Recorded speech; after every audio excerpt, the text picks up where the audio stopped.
ओला dock YouTube channel को subscribe करें और बेल आइकॉन को दबाना मत भूलें। अस्सलाम वालेकुम। मेरा नाम कुरतुलैन है। मैं clinical psychologist and speech therapist हूँ।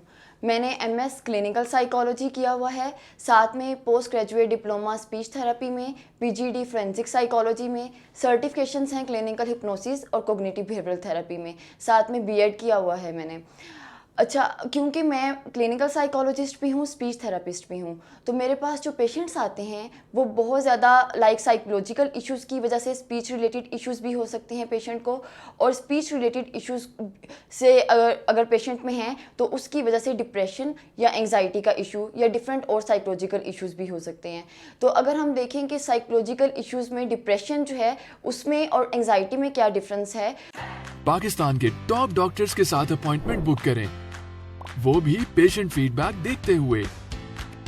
लाखों लोगों की तरह पाकिस्तान के सबसे बड़े डॉक्टर नेटवर्क का फायदा उठाएं और आज ही ओला डॉक ऐप डाउनलोड करें। ओला डॉक, डॉक्टर का अपॉइंटमेंट आसानी से। तो डिप्रेशन की ओवरऑल जो सिम्टम्स होती हैं वो साइकोलॉजिकल सिम्टम्स होती हैं, और जो एंग्जाइटी की सिम्टम्स होती हैं वो फिजियोलॉजिकल सिम्टम्स होती हैं। जब एक इंसान डिप्रेशन के साथ आता है तो उसमें बहुत ज़्यादा मायूसी होती है, वो अपने आप को दूसरों से कमतर महसूस करता है।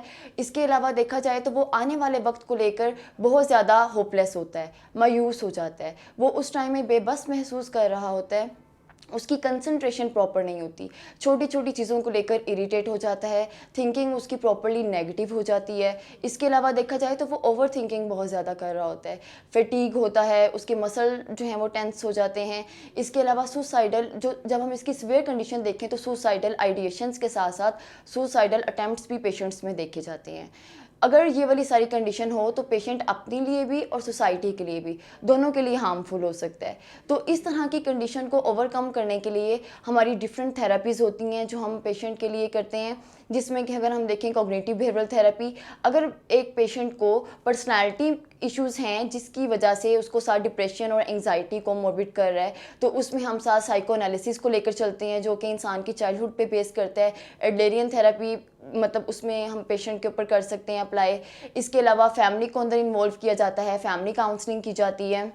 मीनवाइल अगर हम एंग्जाइटी के सिम्टम्स देखें तो वो इंसान की ओवरऑल फिजियोलॉजिकल सिम्टम्स होते हैं। इंसान के सर से शुरू होते हैं, जिस तरह सर चकराना, आंखें भारी महसूस होना, मुंह का खुश्क होना, जब उनका फेस होता है वो फ्लश करने लग जाता है, उनकी पाल्पिटेशन का प्रॉब्लम होता है जिसमें कि उनकी जो दिल की धड़कन है बहुत ज़्यादा तेज़ हो जाती है, मसल टेंस कर जाते हैं, इरिटेट होने लग जाता है। इसके अलावा जिस्म में बहुत ज़्यादा थकावट महसूस होती है।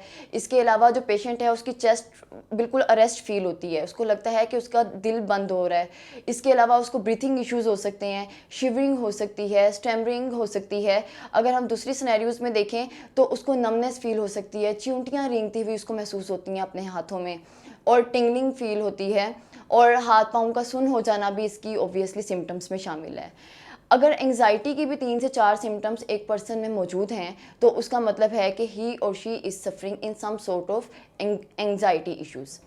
अब अगर हम देखें तो डिप्रेशन, जब जिसमें कि एक इंसान की सेल्फ एस्टीम लो हो गई, एंग्जाइटी में भी ऑब्वियसली इंसान की सेल्फ एस्टीम लो हो जाती है, इंसान हर चीज़ को लेकर फियरफुल कंडीशन में चला जाता है। तो इन दोनों इश्यूज़ की वजह से इंसान सोशल सर्कमस्टांसिस को फेस नहीं कर पाता, जिसकी वजह से इंसान को स्टैमरिंग के इश्यूज़ हो सकते हैं। स्टैमरिंग को अगर हम आम अल्फाज में कहें तो इसको हकलाना कहते हैं, जिसमें कि इंसान अपनी फ़िक्रों को दरमियान में तोड़ तोड़ के बोलता है, या अपने फ़िक्रों के दरमियान में कुछ साउंड्स को प्रोलोंग कर देता है, या एक साउंड को बार बार रिपीट करने लग जाता है। अगर इस तरह के इश्यूज़ एक पर्सन के साथ आएँ, बेशक वो बच्चा हो या बेशक वो बड़ा हो, तो ऑब्वियसली वो सोसाइटी को उस तरह से फेस नहीं कर सकता, उसकी सेल्फ एस्टीम मज़ीद लो हो जाती है, जिसकी वजह से उसकी ओवरऑल जो स्टडी में इंटरेस्ट ख़त्म हो जाता है। अगर वो किसी ऑक्यूपेशन में है या कोई काम काज कर रहा है तो उसमें उसका इंटरेस्ट ख़त्म हो जाता है। तो इन सब इश्यूज़ का फौरी तौर पे ट्रीटमेंट जो है वो ज़रूरी होता है।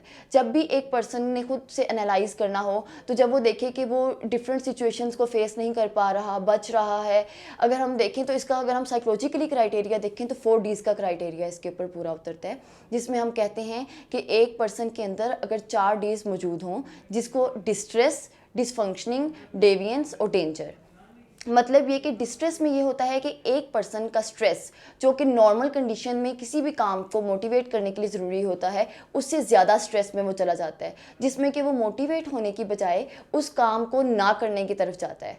फिर अगर हम देखें डेविएंस, नॉर्मल पॉपुलेशन से वो लोग डेविएट कर सकते हैं, जिसकी बेसिस पे आम लोग देखते हैं कि उनका बिहेवियर ऑड हुआ हुआ है, छोटी छोटी बातों पर वो बहुत एंक्शियस हो रहे हैं, या छोटी छोटी बातों को बहुत लंबे टाइम के लिए वो सोचे जा रहे हैं। तो आम पॉपुलेशन भी उसको नोटिस कर सकती है और वो पर्सन खुद भी उसको नोटिस कर सकता है। देन अगर हम देखें डेंजरस, अगर हम देखें डिप्रेशन की बात, तो उसमें क्योंकि एक पर्सन को सुसाइडल थॉट्स आ सकती हैं, सुसाइडल अटेम्प्ट की भी कोशिश कर सकता है, तो इस तरह के लोग अपने लिए भी और सोसाइटी के लिए भी, दोनों के लिए डेंजरस हो सकते हैं। तो इनका बर वक्त ट्रीटमेंट जो है वो बहुत ज़रूरी है।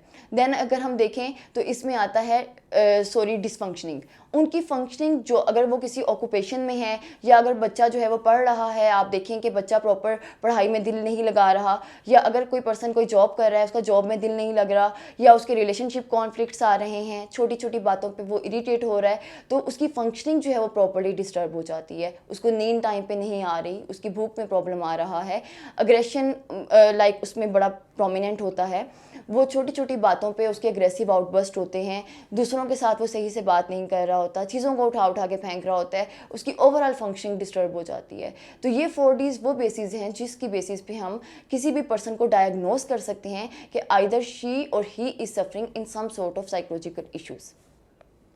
अब क्योंकि इन सब का प्रॉपर ट्रीटमेंट ज़रूरी है, तो इसके लिए कॉमन पॉपुलेशन जो है उनको फौरी तौर पे काउंसल करना ज़रूरी होता है। फैमिली को अंडरस्टैंड करना चाहिए कि जब भी वो किसी में इस तरह के बिहेवियर्स देखें तो उनको फौरी तौर पे जो है चेकअप के लिए लाएं, ताकि उनकी पूरी हायरार्की सेट हो एंड उनका जो ट्रीटमेंट प्लान है वो सेट किया जाए। मैं मैक्स हेल्थ हॉस्पिटल में प्रैक्टिस कर रही हूँ और जो मेरी टाइमिंग है वो 6 बजे से लेके शाम 8 बजे तक है, और यहाँ पर मैं मंडे से लेकर फ्राइडे तक अवेलेबल होती हूँ।